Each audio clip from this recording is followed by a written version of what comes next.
Welcome back. I'm Max Bergman, Director of the Stewart Center and Europe-Russia-Eurasia program at CSIS.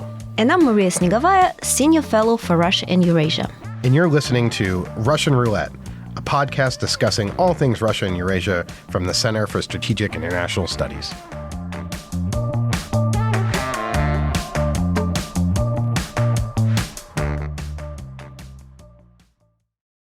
The war in Ukraine, 3 years on. That's the topic of today's discussion. I'm Max Bergman. I'm the director of the Europe-Russia-Eurasia program here at CSIS. And on February 24th, 2022, Vladimir Putin launched his brutal full-scale invasion of Ukraine. It's almost 3 years to the day. The war is still raging with massive geopolitical implications. And to discuss the current state of affairs, we brought together three of, I think, one of the foremost experts on Russia, Ukraine, and this war. And I'm really pleased to be joined by Maria Snegovaya, my colleague here at CSIS. Maria is a senior fellow here and leads our work on Russian foreign policy, sanctions, and the Russian economy. Dara Massicot. Dara is a senior fellow with the Russia and Eurasia program at the Carnegie Endowment for International Peace and is one of the leading experts writing today about the Russian military and the war in Ukraine. Previously, Dara was a senior analyst for Russian military capabilities at the Department of Defense. And last, but certainly not least, is Michael Kimmage, the director of the Kennan Institute at the Wilson Center, and previously a professor of history at the Catholic University of America. And from 2014 to 2017, he had the proud honor of being colleagues with me at the Secretary of State's policy planning staff at the U.S. Department of State, where he oversaw the Russia-Ukraine portfolio. Dara, maybe we'll start with you to sort of set the scene. We're 3 years on. War is still raging. What is the current state of the war in Ukraine? What does the current dynamic look like on the ground? Well, thanks for having me. So basically, the Russians are continuing their pressure along the front, and it's concentrated in a few areas. In Donetsk, near the city of Pokrovsk, they continue to hammer and try to chip away and bypass the city. The Ukrainians built a layer of defenses around the city proper, and so the Russians have learned to flank around it. To the north, they're also pressing in areas near Kupiansk. And then they're still working on trying to push the Ukrainians out of Kursk in Russia. So I would say it's still mostly unchanged from when I was there in October. Mm-hmm. There's a few areas territorially that have changed hands the Russians have taken. But all in all, it's still pretty tense along the front line. The main advantages, I guess, that you could look at for the Ukrainian side and the Russian side, the Ukrainians are very good at inflicting damage on the Russians with drones. So that they're holding the line using those kind of technologies and first-person view munitions. The Russians, unfortunately, are able to regenerate forces a little bit better than the Ukrainians are. So a unit will press, sustain a lot of damages, but then they can pull back, regenerate, and then go again. And they also have glide bombs, which is still an issue. The main difference, I would say, between now and the fall is the use of wired drones, fiber optic drones. You can't really jam them. They're a big issue for the Ukrainians. They're working on their own to try to match. And this is just where we are at this phase of the war. The attrition is heavy. The casualties are terrible on both sides. Territory doesn't really change hands, but the more interesting and troubling aspect about this is what is happening to the units that are defending. They're getting hollowed out. Now, if you went back a year ago and said, okay, we are, where we are today, and looked at, how would you sort of characterize the war having progressed? I mean, it seems like the Russians have just gone on countless offenses that have gained territory, but maybe not as much as they had hoped for, and that the war seems pretty static. Ukraine also launched its own offensive into Russia, into the region of Kursk. Are the lines moving, or can we characterize this as a stalemate where both sides are just bludgeoning each other and not really getting very far? Well, I think if you zoom out, it looks like a stalemate. The areas of movement are really concentrated in a few particular areas, but in those areas, it is an incremental gain on the Russian side. So looking back a year, looking back at it now, when I hear statements like, "Oh, the Russians have an overwhelming advantage and they're going to win this," that's not accurate. They're throwing everything they can at it, but they do have damage inside of their units, inside of their combat capabilities that limits how far they can move. I mean, the persistent surveillance on the battlefield is deadly for both sides, and that's why we don't really see this kind of large movement anymore. And I don't think we're going to see that. So you're not expecting any sort of major breakthroughs, but maybe we could talk a little bit about the munitions level. This has been, I think, a major concern for Europe and the United States, that Ukraine at this time last year, the funding had run out of U.S. military assistance.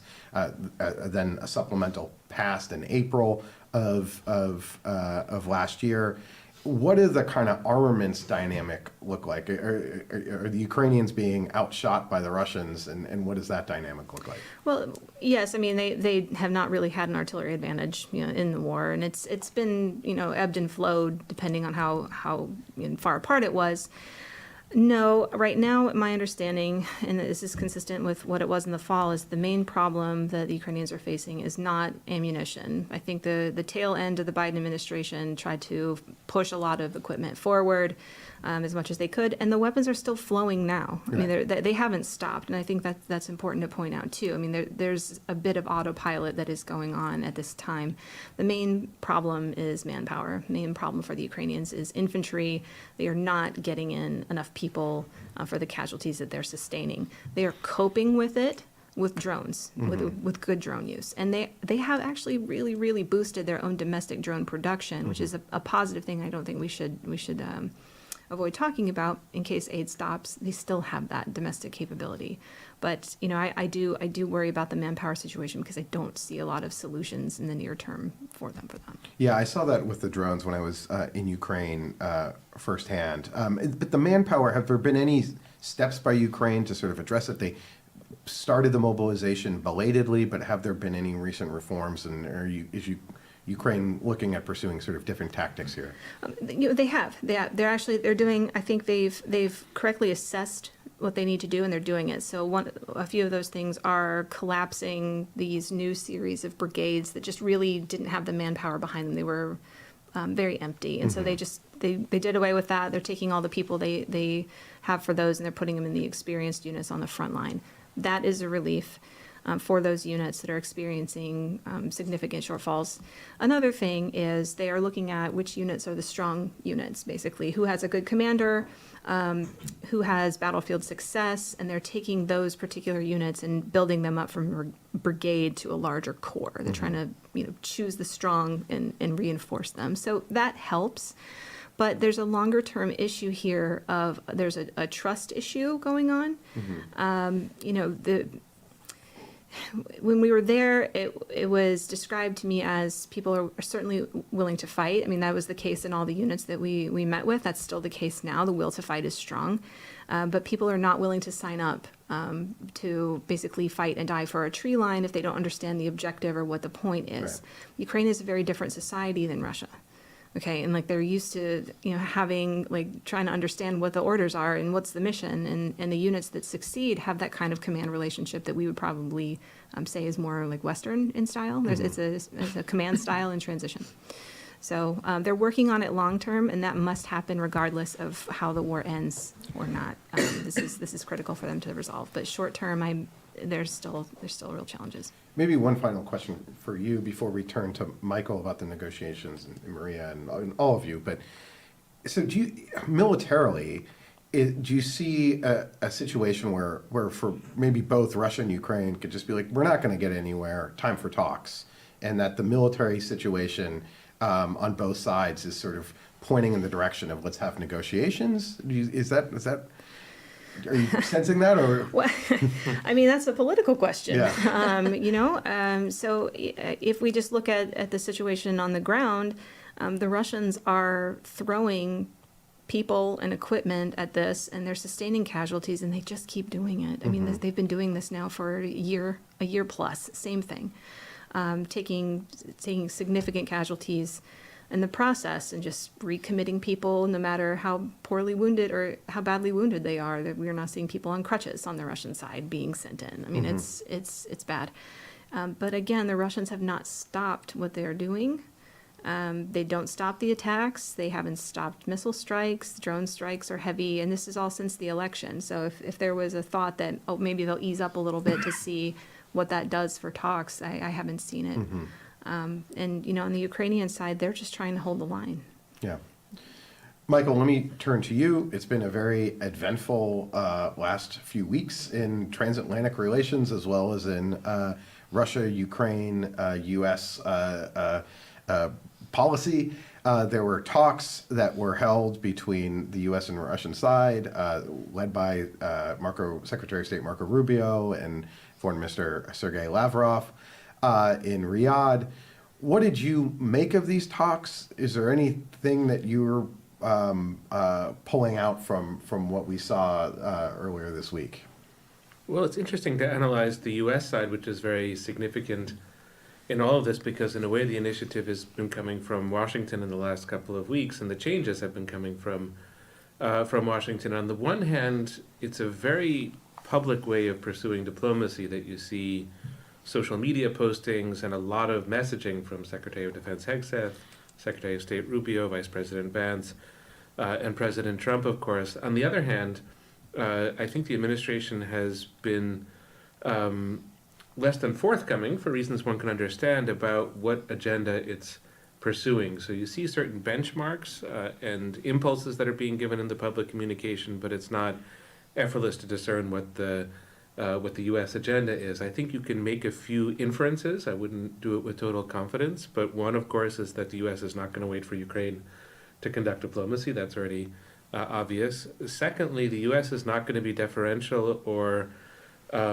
overly solicitous of Europe. So Europe can come along if it wishes. That's sort of how I read this form or style of diplomacy, but it's not going to be as it was under the Biden administration and probably would have been under the Harris administration, that it's really going to be kind of a joint transatlantic endeavor with lots of consultation and back and forth.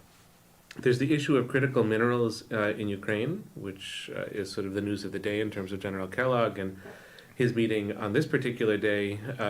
Maybe you could outline a bit of what happened there. Right. Well, I wish I knew the details with sort of more clarity. But it seems like on the U.S. side, there have been various requests put forward about investment and access to critical minerals in Ukraine, and this sort of in return, retrospectively, for prior commitments of military aid, and perhaps as a foundation for future commitments of military aid. So there's that, which is a novel development, and then there's an ongoing conversation with different layers of messaging from the Trump administration about what security guarantees could look like. Perhaps a European force, which Foreign Minister Lavrov has already rejected. Perhaps some other configuration. So it seems like in these respects, by really pushing the envelope diplomatically, a kind of approach to Ukraine that involves a degree of economic statecraft, and some speculative conversation about what security guarantees could look like after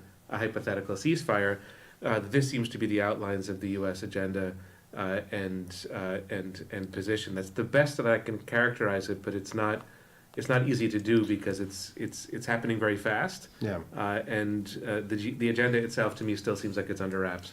Yeah, I mean, Europeans for months have been debating a European force, a European peacekeeping force, European boots on the ground. It all sort of struck me as a worthwhile conversation, but putting the cart before the horse to some degree, because you have to get to an actual ceasefire peace agreement.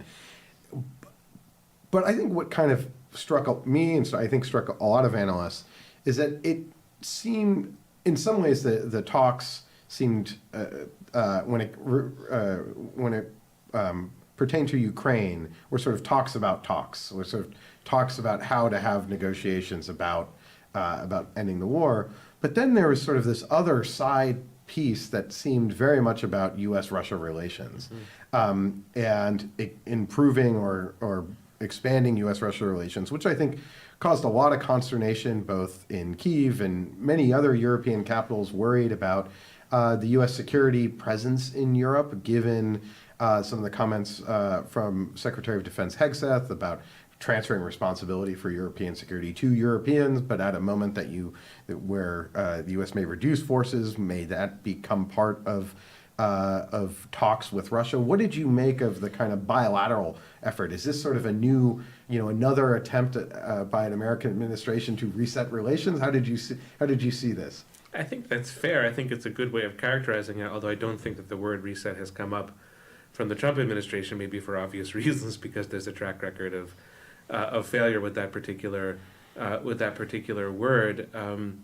I think they feel entitled to a new go-round, that they don't want to inherit the constraints and the problems of the past, and so they want to define things in their terms.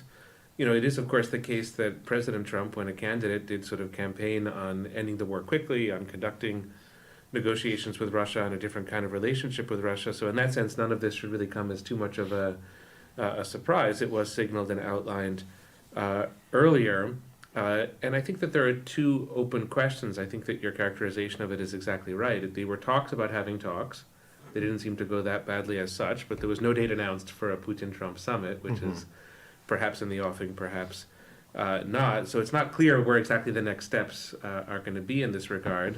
Maybe a kind of contact group, or the team that President Trump has empowered, and there's something of a Russian team, and maybe they'll just keep on going until something ensues, or perhaps something will not ensue from this. It's very, very difficult.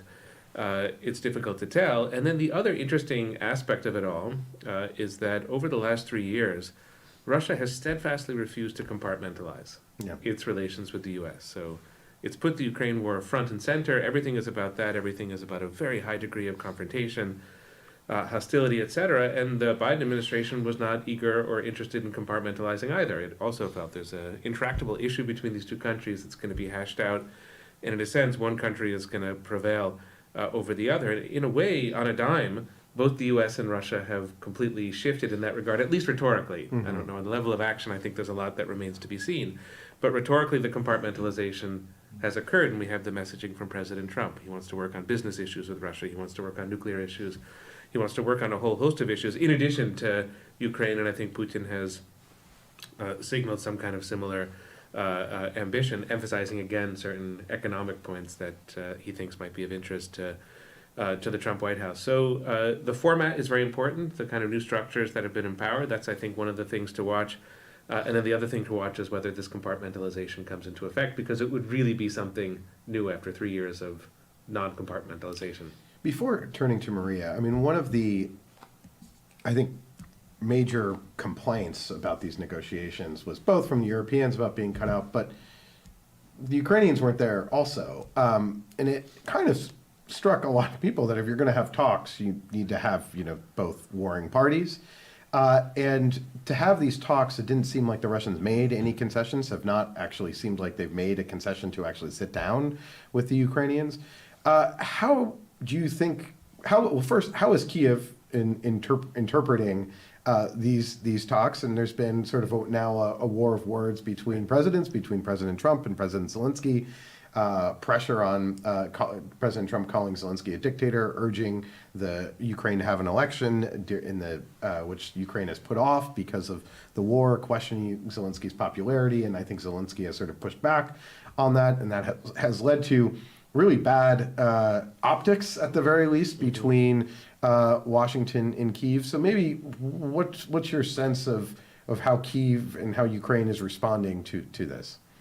Well, I mean, I think it's clear that there's just a very high level of concern in Ukraine. This is not what Ukraine was asking for. It was not its preference, and this is a pretty acute moment of tension. I mean, certainly the greatest it's been since the start of the war between the United States and Ukraine. But to back up just for a moment and to take this from a somewhat different perspective, take this question from a somewhat different perspective, 2 points. I think you can understand the logic of what President Trump is doing in the following way. Whether it will succeed is another question, but you can understand the logic in the following way. That to move quickly, which is obviously his intent, you can't have too much consultation. Because if you consult with how many, 27 members of the EU plus UK, plus the UK plus Ukraine, it slows things down. It makes them more complicated. The diplomacy would get watered down, and you have less wiggle room and less leverage. So as a matter of tactics, you can understand why you might proceed in this way. And of course, it is the prerogative of an American president to meet with a Russian president. It's not a breach of protocol. There's certainly no etiquette that argues against it. It's a choice, of course. And you can kind of understand why, for the sake of speed or for the sake of flexibility, this might be done. But the second point... Maybe just a quick thought on your first point, is that, I mean, the U.S. has indeed negotiated with Russia over the heads of Europeans on all sorts of nuclear issues, sure. the New START treaty when I was in government. The difference, though, is that there was an effort to also reassure the Europeans about that we're not sort of undermining their security. And I think that's the part where the other side of the Munich Security Conference, especially with Vice President Vance's remarks and others, that we're sort of giving it to Europe in sort of both ways, locking them out and then also providing the opposite of reassurance. No, that's absolutely correct. Interjecting. So, there's a kind of upping of the ante when it comes to grievances that the Trump administration has with Europe at exactly this moment, and that's very, very relevant as context. But the second point is that, it's very important for the U.S. at the moment, for the Trump White House, to understand not just the nature of its leverage, which is considerable because of all the military assistance the U.S. gives to Ukraine, but it's very important to understand the limits of its leverage. And the limits of its leverage mean that if you're going to have successful diplomacy, it's going to have to be a lot about persuasion. It's going to have to be about persuasion on the Ukrainian side if the U.S. is going to push past certain Ukrainian thresholds, which could, of course, happen because of the situation that Dara just described on the battlefield. Europe is an extremely important actor in all of this because of the aid it provides, because of its equities in the region, in Ukraine, because of refugees that Europe has absorbed, et cetera, et cetera. And so there, either you need to get the buy-in, or through consultation, you have to understand what the interests are, or you have to persuade. And you could add in, to make it even more complicated, it's what makes this diplomatic situation so enormously complex, that Turkey matters to this, and China matters, and there are other powers that are going to be relevant to a true diplomatic solution to the crisis, to the war that's happening before our eyes in real time. So, the U.S. can drive the tempo, it can drive the media conversation, certainly, but when it comes to diplomacy, there are so many limits on the leverage that's going to push the U.S. back, I don't know, into the arms of the Europeans. That's hard to predict, but it's going to push the U.S. back into a mode where consultation, process, multilateralism is just going to be unavoidable. No, I think that's a great point. Maybe something we'll pick up later in the conversation, because it does strike me that Europe, in some ways we think of Europe as sort of weak and feckless, but actually with their economic and military capacity, while not being anywhere near what we have, do have the resources, or at least potentially, to sustain Ukraine's war effort and therefore enable Ukraine to essentially say no to a deal that Ukraine may not want to agree to. But Maria, I want to turn to you maybe to offer your insight into the, Russia's perspective here. I saw that the Russian stock market went up, the ruble strengthened this past week following the talks. And to pick up on Michael's point about leverage and the leverage over Ukraine, which I think is quite extensive that the United States have, it doesn't really strike me that the U.S. has that much leverage over Russia. What is Russia trying to get out of these negotiations? Is it after peace? Or does it want to kind of end the war? Or how do you think Russia is approaching this? Mm-hmm. Well, first of all, the state in Moscow, based on the reporting that we're getting, is complete and utter elation, to the extent that the Kremlin is overcautious not to, lose its luck accidentally. And how do you say spike the football in Russia? I think so it's almost too good to be true. Exactly. Mm-hmm. To them, that's one of the reasons as to why the Kremlin so far has tried to, maintain very moderated comments on the issue. But we do know that allegedly Putin tried to delay his Federal Assembly address, which typically would be scheduled at the end of February, which is one of the indications that the Trump-Putin meeting is in the making, and then he probably would like to appear and report these breakthroughs happily to the parliament. So certainly the economic situation is also, we see all these indicators of the hopes that are pumping up. The extent to which we'll see a lot of progress at this point, I agree with Michael, it remains to be seen, but it's clear that, if anything, Max, to your question, the leverage that Washington could have had over Moscow has been quite diminished in the last weeks, primarily proved unilaterally by the U.S. talking points. So they already have given up a lot of what Moscow was hoping to achieve, including territorial concessions, allegedly, at least verbally, NATO, no NATO membership for Ukraine, and even some election in Ukraine that appear to be quite important for Putin.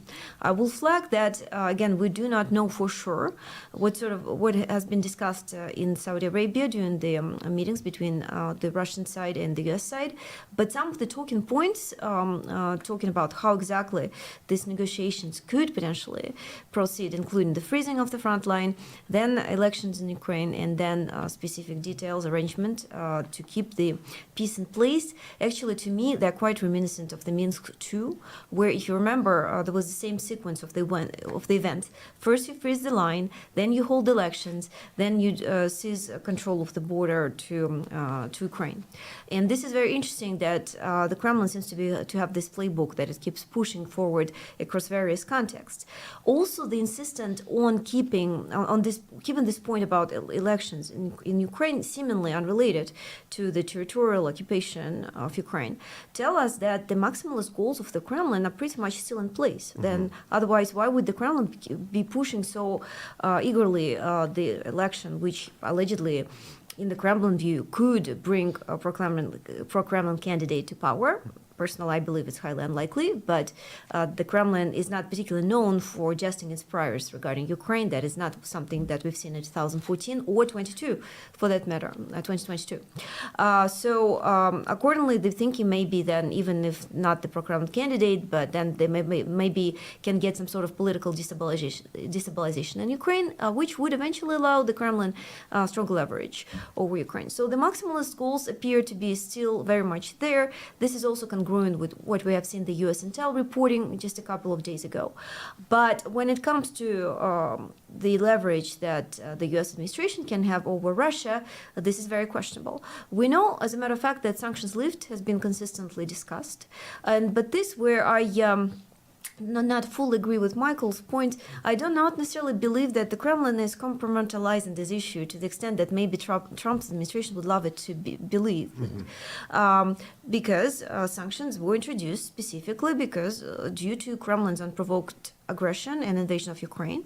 And separating this issue from the war in Ukraine really will kind of be very welcome by the Kremlin, because it's precisely what the Kremlin has always been saying.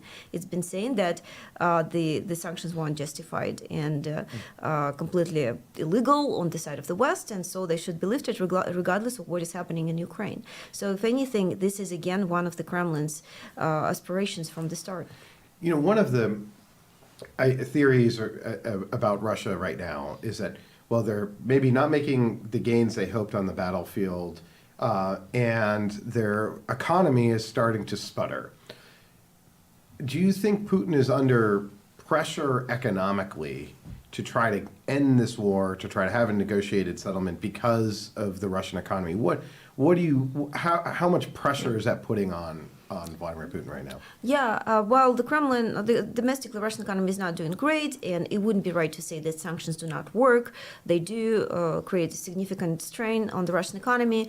There is growing inflation, and there is slowing down economic growth, which altogether create the risk of stagflation, exactly what you'd expect given the Kremlin's war Keynesianist model that is known for creating risks of stagflation. Nonetheless, most analysts, most economists assess that even under given constraints, without sanctions lift or anything like that, the Kremlin can continue the war for a couple of years at the very least.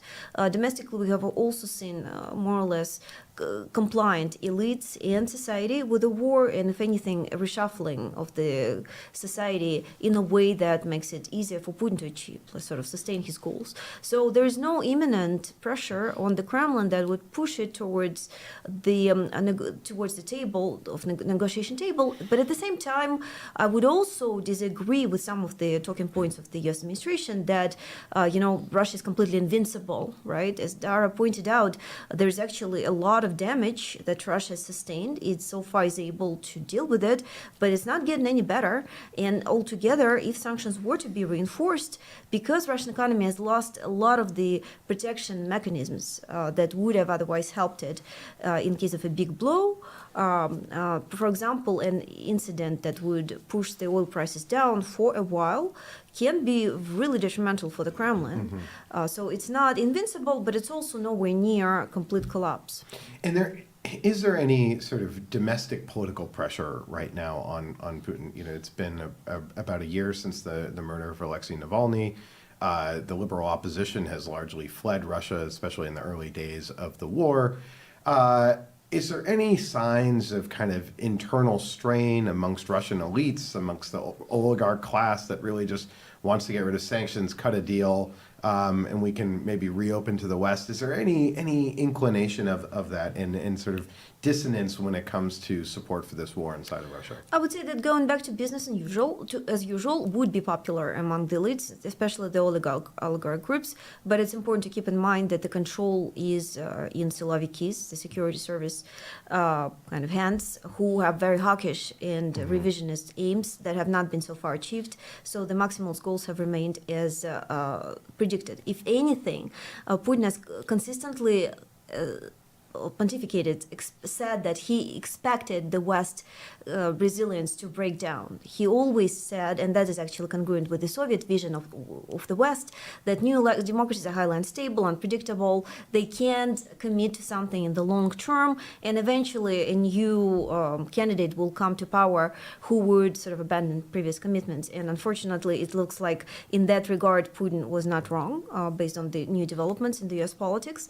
Accordingly, if anything, that reconfirms the Kremlin that they have a very good understanding sense of the West, and if anything they can do, basically they can achieve the goals, which do not only include control over Ukraine, a reminder, right? But there's much more ambitious goals regarding the radical revision of the European security for NATO to go back to 1997 borders and whatnot. That, I think, will very much remain in place, and if anything, many within the Kremlin elites will feel empowered to do that. In fact, we already see rumors of them saying similar things. Great. I think we've done a really good job at sort of setting the current stage of sort of where things stand. I mean, it strikes me, and I'm curious if anyone agrees or disagrees with this, but I think the kind of Russia expert community is quite skeptical that negotiations are going to result in sort of a firm and lasting peace, or that they'll make a lot of headway. I mean, do any of you see kind of a clear path for these negotiations to result in something that is somewhat stable, or even a ceasefire outcome where the shooting stops and both sides can sort of lick their wounds and maybe prepare for round three, but at the very least stop fighting? Do we see a scenario in which that comes about? Dara, maybe I'll put you on the hot seat. Well, so both would benefit from a ceasefire in different ways, right? The Russians will reconstitute; they're already doing that regardless. The Ukrainians can have an opportunity to address some of these manpower and training issues, refit some of these units. The Ukrainian units are not able to rotate off the line very often because the Russians target them ruthlessly when they're doing it, and there's not a strategic reserve available. A ceasefire would allow them to have that opportunity. There's different types of things like physical barriers and minefields and things you can put in place.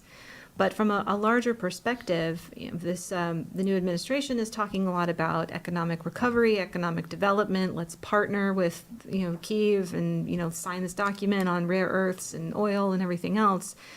But it's not really a good business investment for whichever businesses to invest in Ukraine if they're still taking missile salvos every month. Right. There has to be some kind of agreement in place where the missiles will stop, the drone attacks will stop, electricity can be restored. I mean, these are the kind of things that if they're trying to use economic development as a policy hook, which I have some concerns about that.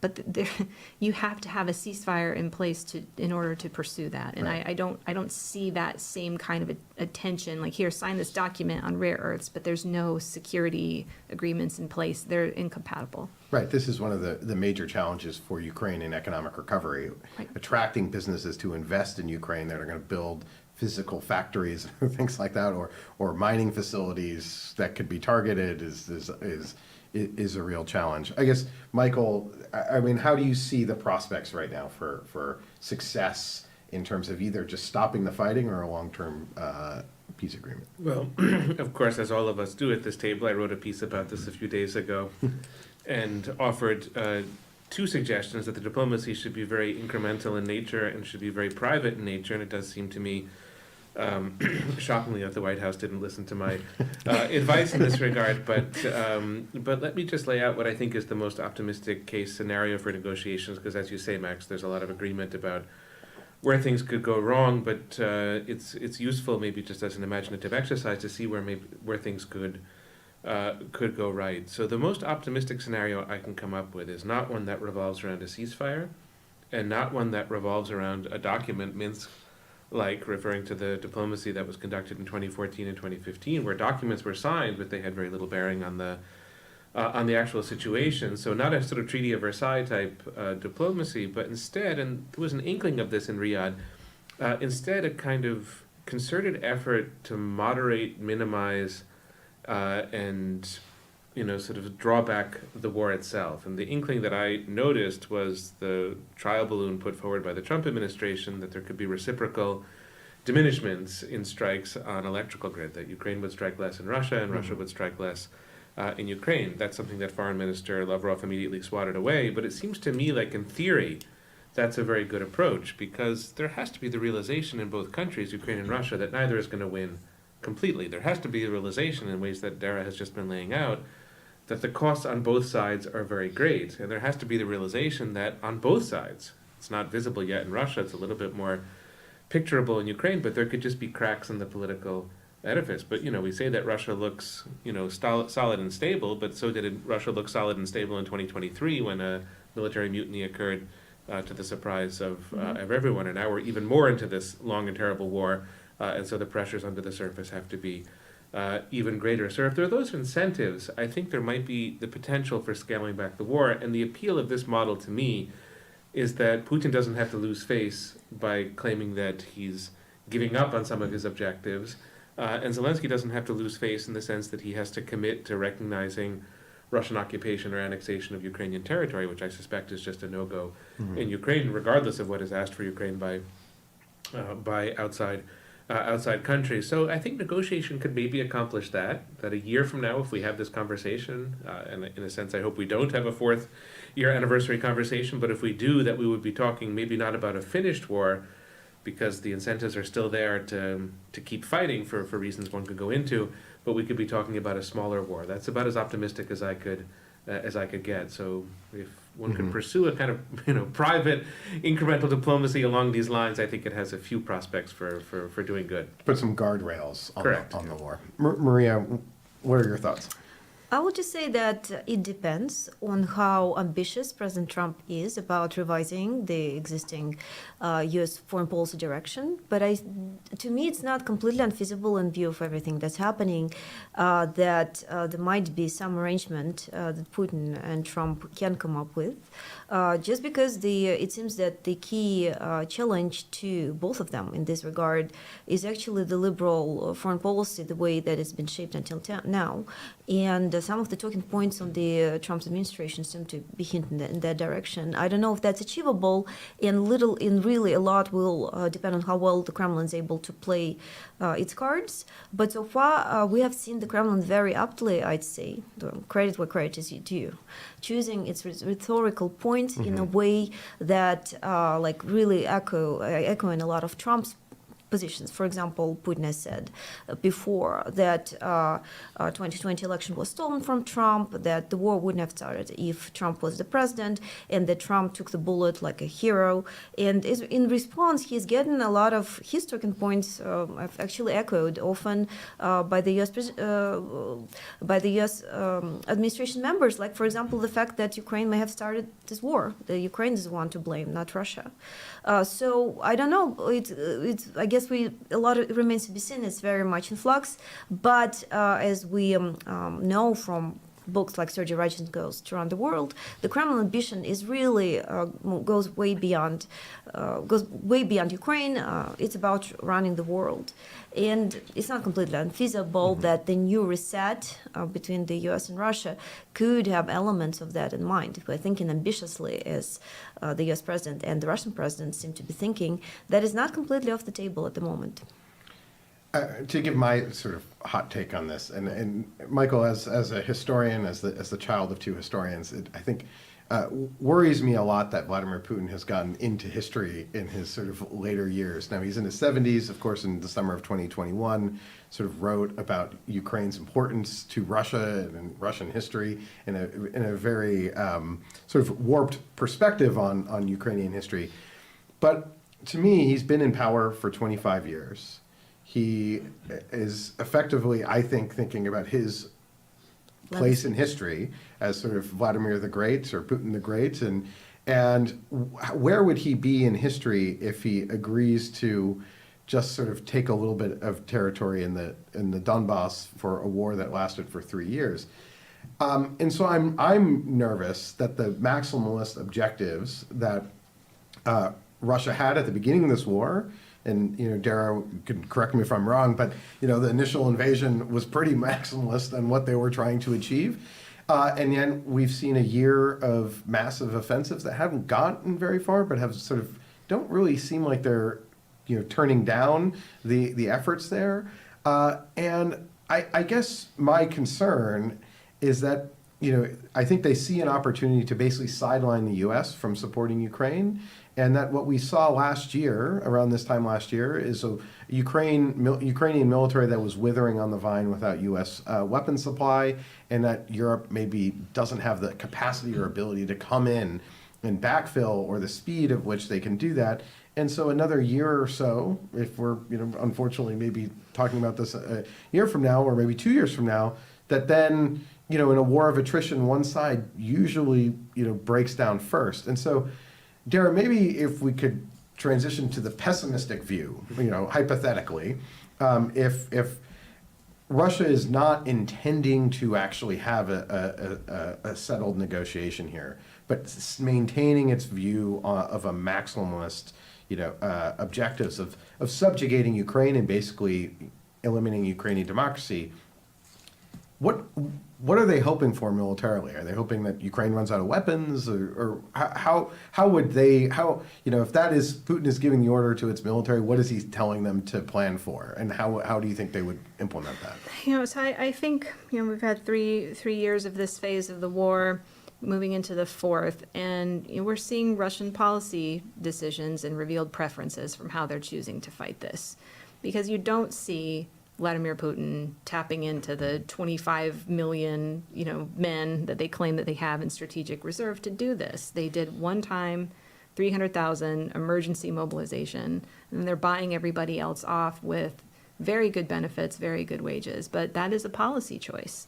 He does not surge people into this to decisively end it on some terms. I mean, this is it's managed politically with what he can get away with at home. And so I think about that, and I think people are like, oh, the Russians are willing to do X, Y, Z. No, they haven't. They haven't been willing to throw people into it. And the same could be said for the Ukrainians as well. Their demographic situation is bad, but there are plenty of men walking around the streets in Ukraine of all ages. I've seen them. But the policy choice is, we are not going to use these people like World War I. We're going to use drones and FPVs and other things like that to try to minimize the casualties. That's a policy choice too. So, Putin, I think probably minimum would like it in a world where he occupies all of the areas that he annexed into Russia, right, illegally. Donetsk, Luhansk, Zaporizhia, Kherson. He does not have the military to deliver that to him. And he will not have it for several years. And again, all of that is completely fungible based on what kind of support goes into Ukraine, what decisions they make on the ground. So reality hits him in the face every time. He just doesn't have it. And the metaphor that I used a year ago, and I think it's still true, is I think of it, the Russian military, as a car that has blown its transmission. Okay, it cannot get into the higher gears because of the damage and the casualties and the losses that it has already sustained. So it's flooring the gas. At like 20 miles an At hour. 20 miles an hour. I have had a Ford Thunderbird that blew its transmission on a highway. I know what it's like. But he's flooring the gas, and they're using motorcycles, they're using, Ladas, they're using donkeys, they're using all these things to stretch out what they have left in the Soviet stockpile to do this. But again, they're trying, and this is all that they can do right now. But my concern is that the challenges that they would face materially don't emerge, I think, this year. They emerge next year. And my concern is if the war comes to a conclusion this year before they have scraped the bottom of the barrel, they'll conclude that this works. Yes. And that's very dangerous, because every time they conclude that something works, they do it again, but bigger. And that's has terrible implications for Ukraine, has terrible implications for Europe. Michael, I want to turn to you, but one quick follow-up. We saw North Korean forces fighting Ukrainian forces in Russia, in Kursk. Is there a danger or something that you're watching of a real manpower pipeline coming from North Korea, that this was sort of the beginning of what could be a much larger flow of North Korean forces into the battlefield, might then help Russia address some of its manpower concerns?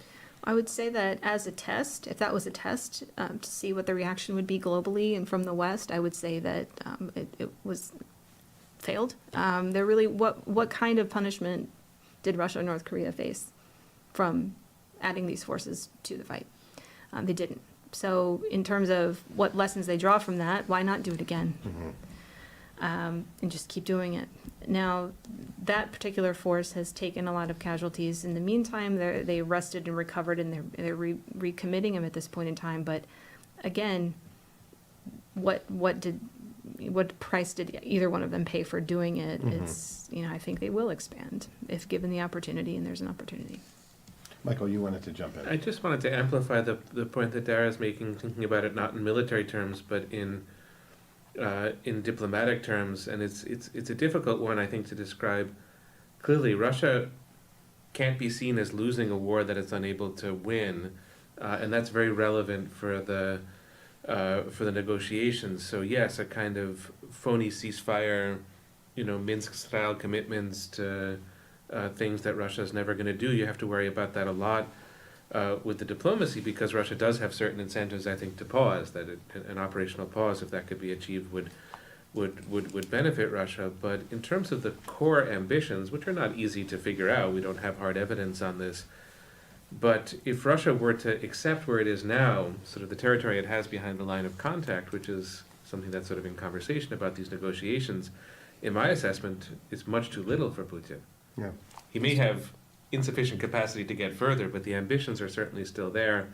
I would guess for a kind of, it's a sort of a set of layers when it comes to the ambition, but Odessa probably, not just Kherson, maybe all of the Black Sea coast, and if not Kiev itself, although I think that remains as a kind of aspirational, maybe fantasy you could say, but it's sort of still there. What one, in a very academic way, might describe as suzerainty over Ukraine, that Russia has veto power over Ukraine's core foreign policy choices. I think that ambition is absolutely still baked into Putin's approach to this war. He's not going to negotiate that away. Yeah. So the question is, how much capacity do you have to limit that ambition, to contain it, to control it? I know CSIS has done a lot of work on the notion of containment. I think it still remains very relevant. But any negotiation with Russia at the present moment that doesn't factor in the scope and scale of these ambitions is going to have a hard time moving forward. So that's really important. the capacity question is one question, the ambition question Yeah. is another, but the ambition question has to remain front and center in our perspective. Marie, I want to turn to you on mobilization, but maybe just a quick point. It does strike me that when it comes to Ukraine, what is this about? We have a picture of the Maidan Square behind us. This is ultimately, I think, about what happened 11 years ago, where Ukraine wanted to have a European future. And I think for Russia, that remains the thing that they need to stop, right? Ukraine sort of moving closer to the European Union, being involved within the EU. There's been some conflicting signals there. NATO, they definitely want off the table, and apparently as does the Trump administration. But it does strike me a situation that settles the conflict, but enables Ukraine to sort of further integrate with Europe is a real loss for the Russians. And I therefore struggle to see how they would actually stop fighting, because once you stop fighting, you sort of open that door for Ukraine to, I think, run toward Europe even faster. Just very, very quickly, you could stop fighting and you could seem to stop fighting. Yeah. And in this scenario, seem to stop fighting is very probable, stopping fighting very improbable. And one of the things that struck me, and I think we should talk about, is when you walk the streets of these various cities in Ukraine, they only look Soviet on the outside, right? Yeah. The people are not the same. Like, you can see in real time, like the Russianness or shared Soviet just drain out of the country. It's not. It's now a Ukrainian country, and it just doesn't. I feel like they don't understand that in Russia. The buildings look the same, but the people they're different now. Yeah. They're different. And the ability for Russia to absorb this back into the Russian body politic strikes me as bizarre, although, we see a situation in Georgia where, while it's still sort of on the cusp, that in some ways might be this sort of model that at least the Kremlin holds out hope that for them, that they can, bide their time, corrupt Ukrainian democracy from the inside and then take it over. But given this, how brutal this war is, it seems really awfully hard to believe. But Maria, the question of mobilization, Dara mentioned it.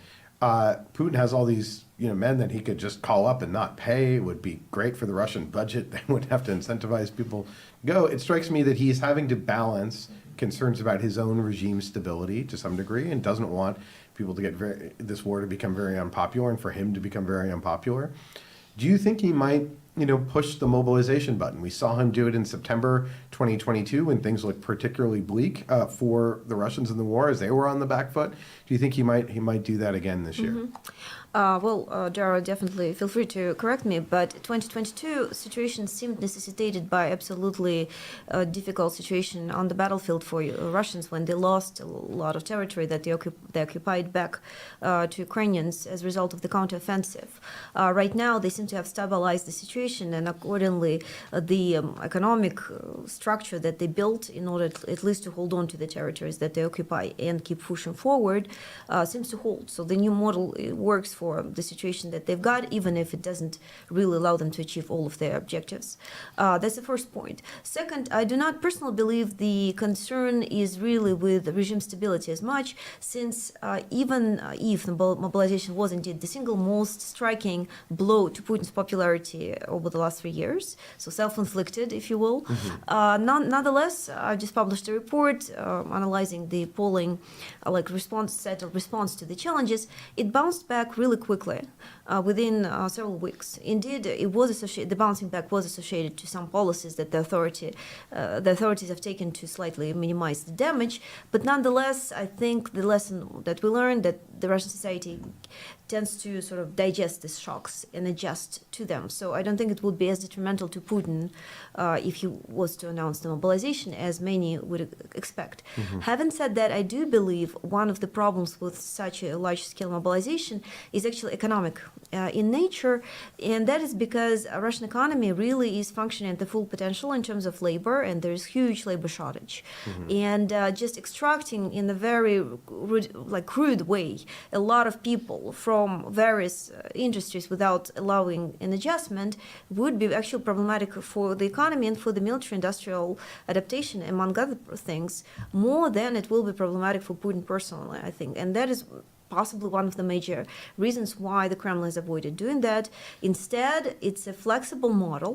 And again, the Kremlin is has very Soviet thinking in a lot of ways about the world, but the instruments, the tools are very modern, very contemporary, right? We see that everywhere, like the use of internet for disinformation purposes, but also the use of the market means for all sorts of the needs that they have. And this flexible adaptation allows people decide, all right, based on market incentives, who wants to go fight. And typically those are people who are struggling to have decent jobs. Accordingly, they're basically trading their lives in return for these generous benefits. And it's the system that seems to be working. Actually, it takes away the sort of the people who do not find necessarily the need within Russia, and essentially allow the country, the society, Sort just of less vital workers are less vital, being and pulled out, those maybe who have the flexibility to do that. So I think it's a model that's very efficient, and the Kremlin so far has the resources to do that. A recent report by our colleague from Berlin, Janusz Klugis, shows that in the last quarter, 2024, the Kremlin again pushed up the price tag for these new so-called volunteers, which allowed them again to increase the recruitment without again having to go to the harder choices like mobilization. Dara, I want to maybe come to you. We are running short of time, but one issue I think that I'd be really concerning to me in Ukraine is the potential for U.S. Military and economic support to dry up. With the shutdown of USAID, Ukraine was the largest recipient of development aid, so that is gone, or at least for now. Military aid, you mentioned, is still flowing, but a lot of that is from the contracts that were signed with industry in 2022, 2023, and 2024, and that may continue for a while. But do you see a situation where Ukraine becomes quite militarily desperate, and can Europe maybe step up to fill some of the gaps that might emerge over the coming months, or maybe really towards the end of this year? How do you see potentially the role of Europe coming? Do they need to step up as essentially to fill the gap that could be left by the United States? Well, I think no matter what, Ukraine needs to turn to European suppliers more. There's just a lot of turbulence, coming from DC right now on this issue. In terms of what they can support and what they can make up for, it's highly variable by weapon type. Artillery shells is probably the best case scenario, and if ours dropped away completely, then that's a 50% reduction at least in terms of what Ukraine gets. But the bigger problem is some of the more advanced systems like Patriot and some of the other air defense systems that we supply from here would run out. There are European variants like NASAM and IRIS-T that are very good. It would be very problematic for the Ukrainians, but I don't think it's a full stop to the war. So much of this at this point relies on artillery and drones and air defense. But I think, if there's other issues like intelligence and planning, if that gets turned off, then that's a whole nother, we probably don't have time to open that can of worms up, but that's another problem. Great. Well, maybe final question for everyone. I guess if we're projecting ahead, and you can take this question any way you want to see it, I mean, how do you see the next year playing out? You can be specific. I'm not going to force anyone to make any sort of specific judgments on where they think things are going, but what are the things that you're looking out for the next year, things that maybe we should be watching for? How hopeful are you that this time next year we won't be having this conversation? So maybe Michael, start with you. Well, I think the diplomacy is really, really complicated, and we've already laid out some of the reasons in the course of the conversation. The issues themselves are complicated. The territorial issue is highly complex. The security commitment to Ukraine, which Ukraine is going to demand if it's going to go through with a ceasefire or some kind of armistice, that too is not easy to figure out. And to repeat myself, the number of moving pieces, all of the European countries, the United States, Canada, Australia, New Zealand, South Korea, Japan, Singapore, these are all countries that are supporting Ukraine. So the U.S. is one piece of that coalition, but certainly not the only one. And then, the global picture for this war and the way in which it's a war that matters to many different parts of many different parts of the globe. That to me would suggest not that negotiations are destined to fail, but they are not destined to succeed quickly. In fact, they're very unlikely to succeed quickly. And so in a way, the situation, this may be consistent with the first 3 years of the war, is going to be driven by events on the battleground, unless you would have huge policy shifts. And Dara was just describing the potential for one of them, that if the U.S. would really decide to withdraw aid to Ukraine, of course that's a choice that the U.S. could make unilaterally, that would have a big effect on the battlefield, and that in turn would have an effect on the diplomatic story of the war. But it's still going to be the military situation driving the diplomacy rather than the other way around, I suspect. I could be proven wrong on that point, but I'll make that prediction, and that therefore means that major significant diplomatic changes are likely to occur slowly. So maybe 6 to 8 months from now, I still have a hard time imagining it. Could be the poverty of my imagination, but maybe a kind of diplomatic termination to the war is something to think of a year from now, 2 years from now, 3 years from now, and that again speaks to the sheer complexity of all of the things that go into this war and all of the things that will go into its termination. Dara, final thoughts.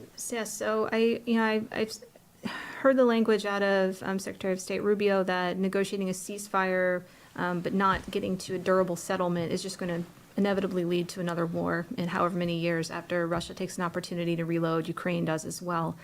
In terms of what that looks like in terms of investment, even if we have a ceasefire, Ukraine still needs a lot of support rebuilding itself and creating reliable defenses. But I also think that the administration needs to think about what kind of sticks that they can use here, because there are things that Russia fears coming into Ukraine: long-range strike, boots on the ground, basing. Like, these are things that can be used as leverage, as negative leverage against the Russians if they violate an agreement. I think that it has to be backstopped with that negative leverage. Maria. I think that even Donald Trump at this point agrees that the negotiations and the settlement will take longer. I've heard him recently say it may take up to a year, so we may as well find ourselves in a very similar situation next year, albeit it's clear when probably with a way less active role of the United States in Ukraine than before, probably a stronger role of Europe. Europe really has gotten an opportunity to make a major game changer, potentially, for example, by coming up with the resources to purchase lethal aid in the United States in case it gets cut down. But the Kremlin, I think, has also on its side incentives to keep pushing forward in Ukraine in light of everything that we've discussed, at least for the next half a year, just to see if indeed there will be a possibility for major breakthrough on the front line. I think that one of the reasons why it will be in the Kremlin's interest to try and prolongate these talks. The talks can continue without necessarily there being a ceasefire.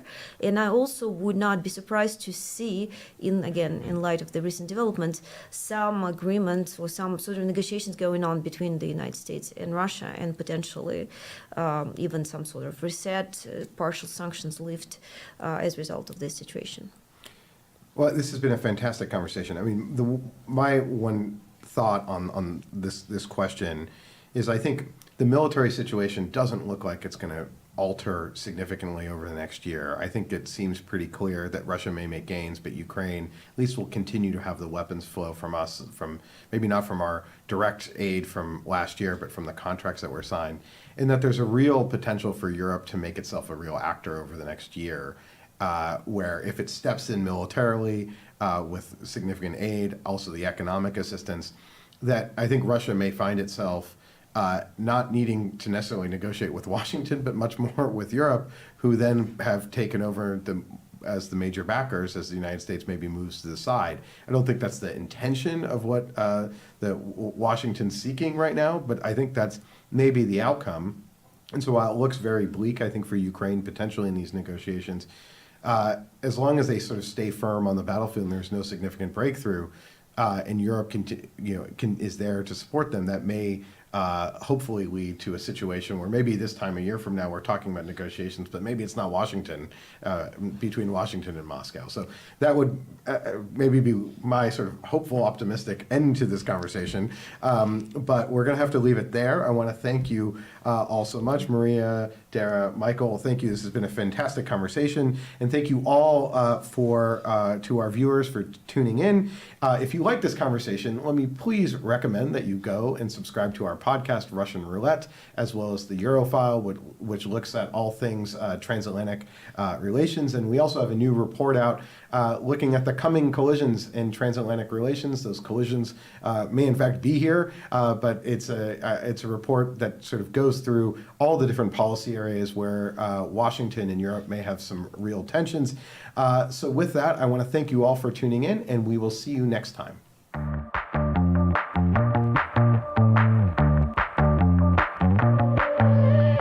You've been listening to Russian Roulette. We hope you enjoyed this episode and tune in again soon. Russian Roulette releases new episodes every 2 weeks on Thursdays and is available wherever you get your podcasts. So please subscribe and share our episodes online. And be sure to check out all the latest analysis by the Europe, Russia, and Eurasia program at CSIS.org.